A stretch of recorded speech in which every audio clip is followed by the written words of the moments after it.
We're talking to John DeCicco, and I understand that you think that we should be measuring biofuels differently in terms of their carbon intensity. You've done a paper on that. Talk about that.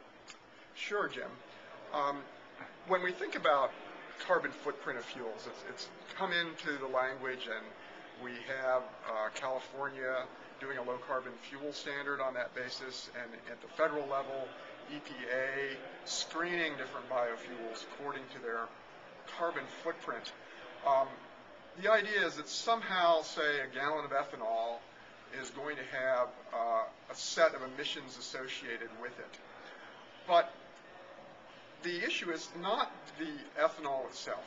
Ethanol is the same molecule no matter where it comes from.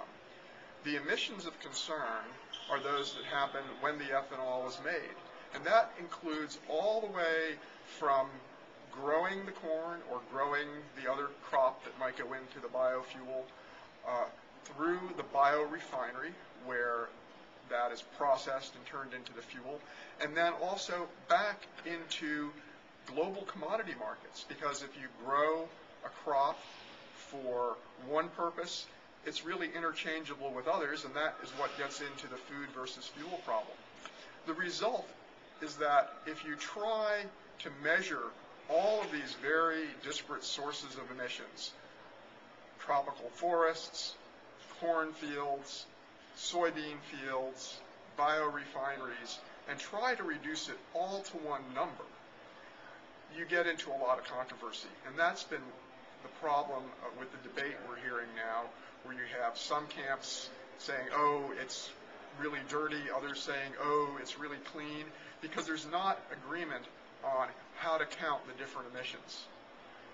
What I did in my paper is try to break that problem apart, and the basic insight is that the emissions of concern are not those directly associated with the fuel, the fact that it's ethanol or biodiesel or gasoline or diesel or whatever, but that the emissions of concern are those that are occurring at production facilities somewhere else, at facilities that could be farms or fields or forests.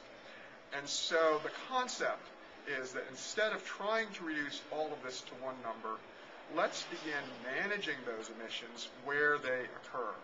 So if there's a concern that because of things going on in the fuels market, that's worsening tropical deforestation, well, we should attack that not by arguing about the fuel, but rather by putting more money into forest protection.